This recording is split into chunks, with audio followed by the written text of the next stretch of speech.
Thanks, Natalie. I appreciate that very gracious introduction, and my sister's here, so I might have to call her up to balance that out a little bit. Might have to have her tell the other side of the coin, maybe. But thank you. That was really sweet. I don't know about you all, but have you ever had a moment where God is speaking truth to your heart, and it's like so clear and so bold that it almost feels like a wham, like a physical. That's how it was when I was praying about this speaking opportunity. The Lord gave me kind of what He wanted me to share when I was dropping my son off at school one day. So I was just driving through the parking lot as I do every day, and I saw this sign that says, "Rooted in God's faithfulness." And I saw it in just a different way that day. That's the theme that the school has chosen this year, and it's based on Psalm 89:1. "I will sing of the steadfast love of the Lord forever. With my mouth, I will make known your faithfulness to all generations." God was being really obvious with me at that time, just saying, this could be your theme verse also. As I look back on my family tree, I cannot help but see God's love and His faithfulness. I had the privilege of both of my grandpas being preachers, and most of my extended family, really on both sides of my family, are walking out their days with the Lord. Some of them are here with me tonight. Even when I was 12 years old, and the Lord, sorry, I can't see all of you. There we go. Even when I was 12 years old, and the Lord was impressing on my heart just how much He loved me specifically, and just calling my heart to Him, I was blessed to have my brother and my sister with me, and they were the ones that prayed with me to Jesus when I accepted Him as my Savior. It's been such a blessing. Growing up, my dad owned and operated a tree service with his dad and his brother, and so because of that, I've always connected with analogies about trees. It just was a big part of our life. So just indulge me a little bit tonight. When a tree is just a young sapling, if y'all think of like a little Charlie Brown Christmas tree maybe, the wind blowing against it is actually a really good thing. It is strengthening the tree's root system, and that root system is vital for that tree's future. It is going to give it the strength that it needs to hold it strong in its future. It's going to give the nourishment and maturity that it needs. And I can tell you, I have seen in my own life and in my own little family tree that same design plan used by God. My husband Dustin and I met when we were 18. We were at a Bible school in Germany, and there is more of a story there, but basically, God made it very clear that He is the reason that we were able to connect. We married young, and his profession required quite a bit of education. So by the time he wrapped that up and was ready to go on with working, we had already celebrated our 6-year wedding anniversary, and we were already 2 kids deep. We had a lot going on. As you can see from the picture, we were just babies. We absolutely grew up together as husband and wife. And by the end of his master's program, you could definitely say that we were living off of love. Just love, not money. That's kind of where things stood. While we were part of that married student population, God taught us so many lessons, as we all learned so many lessons at that stage of life. But the one that sticks with me the very most is how repeatedly He showed us that He is our provider. Mostly He did this through some pretty amazing bosses. During undergrad, we were in Chicago. And before we even got married and I even moved up there, my husband, Dustin, met my future boss on an airplane. So they hadn't really talked the whole time. And then right at the descent, this man strikes up a conversation with my husband. And the short story is he left with his business card, and I was in his office like within 2 weeks interviewing for a position that was very clearly being made up on the spot, and certainly had never been posted. It was during a time when the world was telling me that I was crazy for marrying a 20-year-old whose profession, by the way, was full-time student. And God was just whispering at that moment, "It's okay, I am your provider." During this seemingly God-appointed interview, my boss, I still remember him telling me, "If you work hard for me, I'll be the best boss in the world." I said, "Okay, I can do that." And I did work hard, and he really did keep up on his end of the bargain. He was a great boss. He gave me massive raises. I think he kind of knew our situation with Dustin being in school, and he was very gracious to us. His wife just took me under her wing and was so kind to me. And he took my basketball-loving husband to Bulls games during the championship when they were absolutely dominating the NBA, so you couldn't beat that in his mind. Another example of God providing was when we were in Denver for grad school. And at this point, we were really committed to me staying at home with our kids. That was important to us, and so, the breadwinning was kind of on Dustin. He was also in school. I'll give you a picture here of babies raising babies. Our kids were starting to arrive at this point. So I was done working, and we were gifted with this loving man who was a Chick-fil-A owner in Denver. And he had learned that the married students at Denver Seminary made really reliable shift managers. So he actually came to the campus, and he recruited my husband to work for him. And he then paid him several dollars above the normal hourly rate as well, because he was looking at it as a ministry for these married students that he wanted to support them.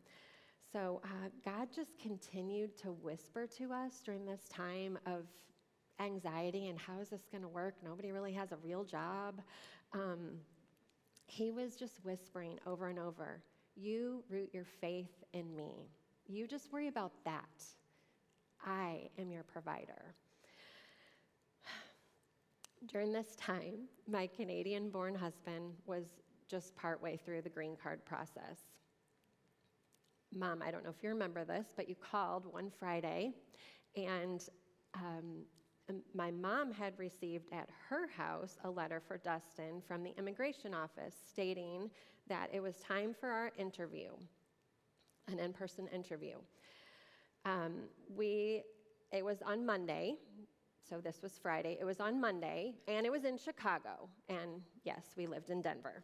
And failure to attend would mean that it would be time to just restart the whole process again. We had already put so much money and years into this process, and Dustin needed that status to be able to continue his job.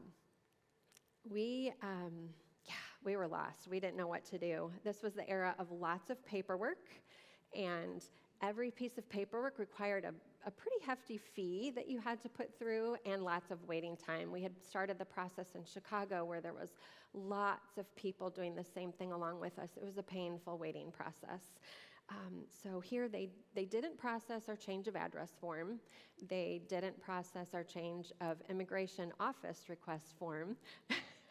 We had to be at this interview in just a couple days. We felt like lost kids in a big world.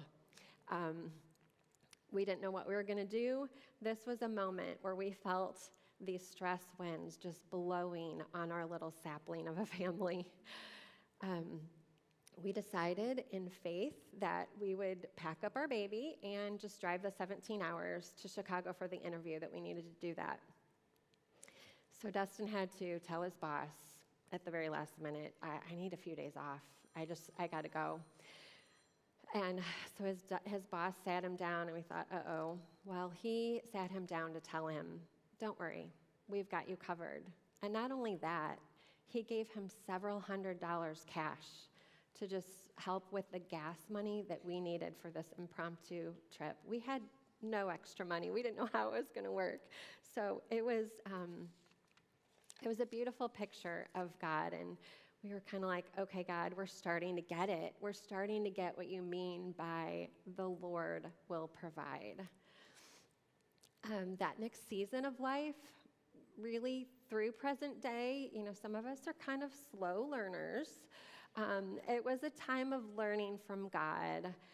I am your refuge. I am your strength. I'm a very present help in time of trouble.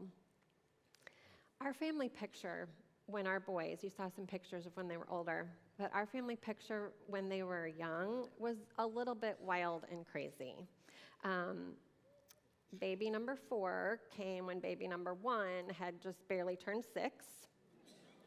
So there's just a lot going on. Yeah, that wasn't nightly, thankfully, but that was, yeah, sometimes there was a party, yeah.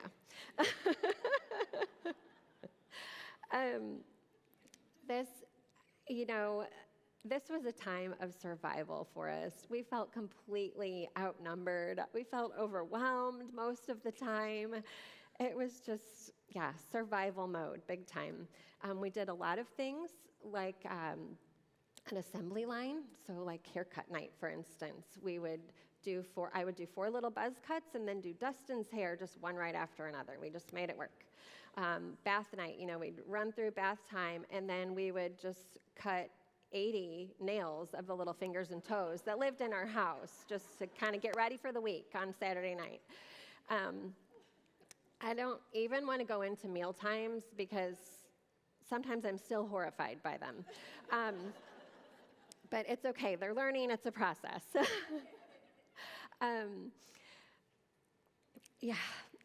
The one memory I do have, though, of eating out during this time period when they were the littles was these sweet friends that we had. They didn't have any children, and they really wanted to treat us to a night out.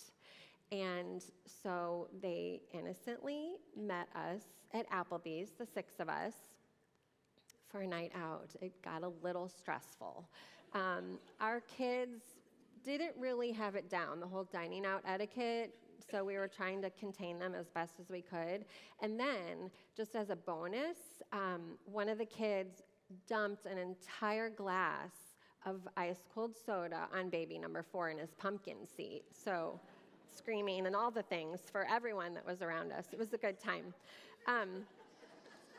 But yeah, so our life wasn't dull. It wasn't boring. It wasn't calm or relaxing, none of those things. It was very fun, definitely fun. Chaotic, absolutely. We had those checked.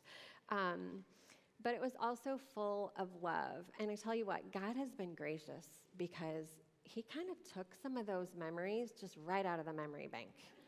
And you kind of forget some of them. We actually call those early parenting years the forgotten years for that reason, because we don't really remember all of what happened, and that's probably good. One thing we do remember, though, is how God was faithful in providing rest when we need it, but just really in small bits. It was just in his infinite wisdom, God knew what we needed, right? The amount of strength that we needed, the amount of rest that we needed, whatever we needed, and just the bit to sustain us in that moment, but also just tether us really closely to him so we would keep coming back for more, relying on him.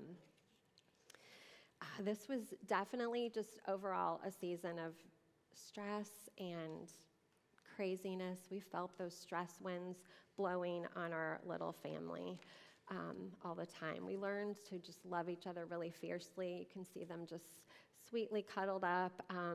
Have lots of sweet little pictures like this from that time, but I will show you these next couple pictures are what life was really like. So those were the real life moments. So we got cute poses occasionally. The boys did finally get to growing up and get older, life began to feel a little bit more manageable for sure. So that was nice. We started homeschooling, as Natalie shared, and we loved that journey. We moved to our current property and started homeschooling at that same time when our kids were 9, 7, 5, and 3. And it gave them lots of room to climb and build in forts in the woods and all that good stuff. We loved our new life, and our hearts felt really full. We felt blessed. We started to feel increasingly, though, as time went on and they got older, that we had room to grow, and we started talking about adoption. I have several cousins that are adopted, so adoption just always felt normal to me. I think, honestly, on some level, I kind of thought I always would adopt. It would always be a part of my future. However, my husband did not have that growing up experience.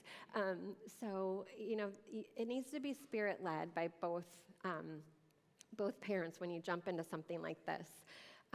So God really was changing Dustin's heart and working on it and growing that desire for adoption in my heart as well. He showed us what we needed to learn. He did a whole lot of pruning on our family tree. Had to strengthen our marriage. He had to strengthen our kids' character just to kind of get ready for what this next phase was going to look like. After a time of just briefly exploring international adoption, we saw that wasn't a good fit, and God led us into foster care. We learned more and more that there's just a huge need for loving families in foster care. At one point, we had a particularly challenging sibling set. This poor girl, she had been through so much, and she really took most of it out on her little brother, who also lived with us. So it was very challenging to keep him safe from her and keep her from hurting herself. This took all of our energy, and honestly, I mean, we were a little neglectful. Our big kids were kind of on their own for a bit. We only had her for about 2 weeks, so it was a short time period in that case, but it was hard. It was a very challenging season for sure. We also had a time when we had another sibling set that they, just for different reasons, they needed their own bedroom. So that left one remaining bedroom for all 4 of my biological boys. Thank God for bunk beds. We just stacked them up. But they surprisingly didn't really complain to us much during this. I mean, it was a strengthening time for our family. It really was. It felt almost miraculous in ways. It was very hard. I'm not going to say it wasn't. But we could feel our roots getting stronger. And we just knew that our roots wouldn't be that deep and that strong and able to weather this if it weren't for some of those earlier winds blowing against our family, when it was just like a fragile little sapling, and doing that work of strengthening the root system.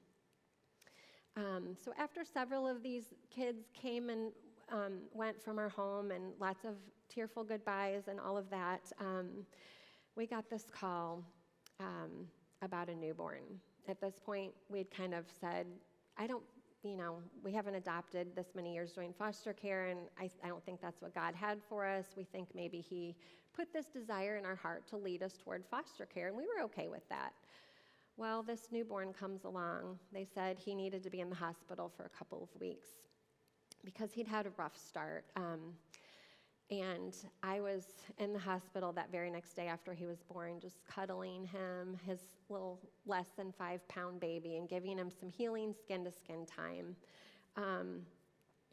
He really just felt like he was ours from the beginning, honestly. His birth mom wasn't around, and we were even blessed with being able to name him Alexander David. And that's him when he's super tiny. When we picked that middle name David because it was kind of heartbreaking to see him there by himself at the hospital. And we just really, we wanted him to know he was always loved by God. He was never alone. He would never, ever be alone. And so that was really important to us, that he would always feel loved by God. So we picked that name. It was just an amazing bond that we were able to develop in just a few days before he even left the hospital. And then the day after Thanksgiving, I packed up my stuff, and I was going to move in with our little buddy at the hospital because they'd said he'd be there for a while. But he got to go home with us that night, and he's never left. That's our little Xander that we adopted about a year and a few months after that. Here's a picture of Adoption Day.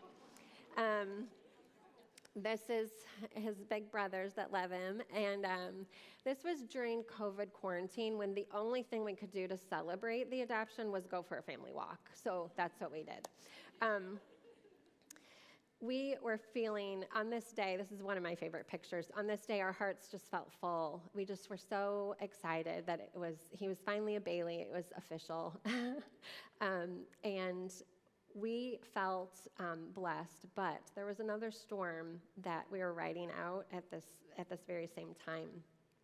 We brought Xander home, and when he was a brand new baby, he was full of crying and sleepless nights and all of that. It was very difficult, but we all loved cuddling him, and even at this age when he was a toddler, he just brought our family so much joy. And I think that really got us through some of the hard times that were coming. I'll say, as a mom, nothing really melts my heart more than the bond between number 3 and number 5. It's pretty sweet to watch. So here's their little matching jackets. But this larger-than-life bundle of lots of energy, he was so comforting to us during an unwelcome diagnosis that came next. Our second son, and later our fourth son, started experiencing some pretty difficult, some pretty serious cardiac issues. Over the next several years between the two of them, we had lots of scary arrhythmias. We had passing out. We had lots of ER visits, which then turned into hospital stays, cardiac arrest. We had surgeries, all the things that you don't want to go through with your kids. We now have 2 sons that have earned a pacemaker and an implanted defibrillator before their 18th birthday. They're super overachievers.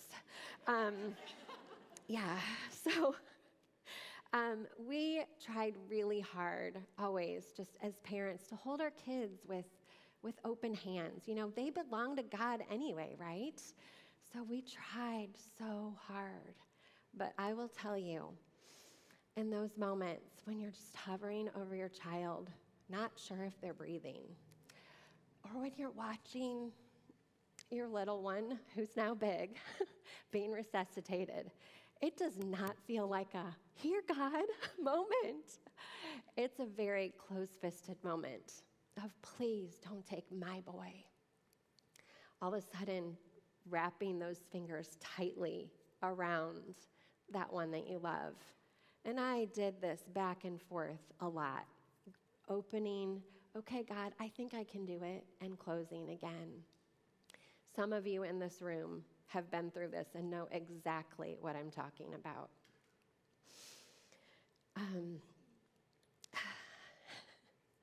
Sorry. We had the blessing of balancing some of those really hard moments with some really silly, lighthearted, loving moments with this giggly little preschooler that God knew we needed at just this time. We learned an awful lot about how God is our comforter and how incredibly trustworthy He is. Each of these really difficult moments was just completely draped in God's mercy and grace. I want to tell you just one more thing that I've learned along the way, that God is my great physician. I struggle with an autoimmune disease, and sometimes I do okay with it, and sometimes it just knocks me flat on my tail. But no matter what, it's always there. I always have to plan for it, eat for it, do therapies for it, all of the things. In addition to that, this year I was gifted with another seemingly unrelated chronic health condition. Did you notice that I said, God is my great physician, not God is my healer? For some reason, God, for some reason, God has allowed this to be a part of my life long term. It's been sort of miserable at times. It's caused me grief. And unfortunately, my attitude has matched that misery more times than I would like to admit.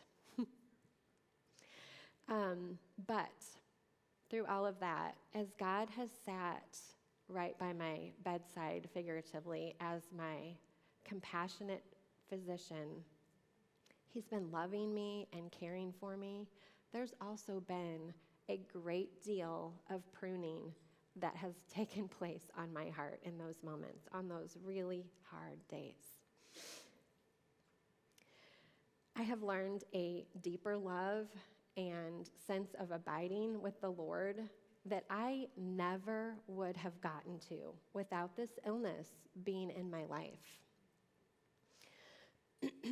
I've even learned to thank God for hard situations. Now, it's, I don't think, ever my first reaction, but thankfully God is gracious as I'm getting there and learning that process. When I was first asked to speak tonight, I honestly said, why? Why would you want me to speak? I've done nothing special. I got a little scolding from God about that one. That is a very prideful response. God told me, he just kind of whispered to my heart, oh, my child, this doesn't have a thing to do with you. This is about my story, how I've proven to be your faithful provider, your loving father, your compassionate physician, your comforter, just so much more. God has taught me, really still, I'm definitely still learning, how to follow his light as I'm walking through this sometimes dark and hard path of life. And just to stay focused on his light. He's also taught me to just rest in his arms for a moment, just to pause and kind of take a look back. And do you know, when I look back, I see the most stunning view of what he has created out of those moments that I was just walking through that felt so dark, that I felt so alone, that felt so hard. It's gorgeous when you look back. That's what he does. He has proven in my life that he does indeed make beauty from ashes. He is not done with our family tree. He's not done with his pruning. We're still going to have days where we have to hold on tightly to those roots, but we also have many days where we feel joy and get to look at the beauty and the fruit that he has blessed us with. And I'll tell you, this next picture, this is our current family tree. So all these boys, guess what I have now? A daughter. Yeah. My oldest has chosen a daughter really well for us. So we love having her. And we're in this just super fun stage where we're adding girls to our family. And it's really special for me not having daughters of my own. So it's been great. Life's path can really feel blissful, like at family weddings. But there can also be some really dark and lonely days. So I would challenge you, when you find yourself in a challenging season, a difficult season, you're feeling those winds blowing against your tree, I would just challenge you to just pause and feel those roots deep in the Lord. I just would challenge you to feel his faithfulness in your life, to not be afraid of the pruning and the pain that's there, but to recognize the love and the grace that Jesus is showing in your life through it. If you are here tonight and you don't have a faith that is rooted in Jesus Christ and his saving work on the cross, I would challenge you not to go tonight before talking to someone. You can approach me or any of the girls' night out gals. We would love to talk to you. We'd love to introduce to you who Jesus really is, and we'd love to just walk through life with you. So please do that tonight if you have not already. We'd love to be a part of that. Thank you for allowing me to share tonight how our family tree is rooted in God's faithfulness and how we're working at trusting in his pruning love. And I just thank you for letting me share.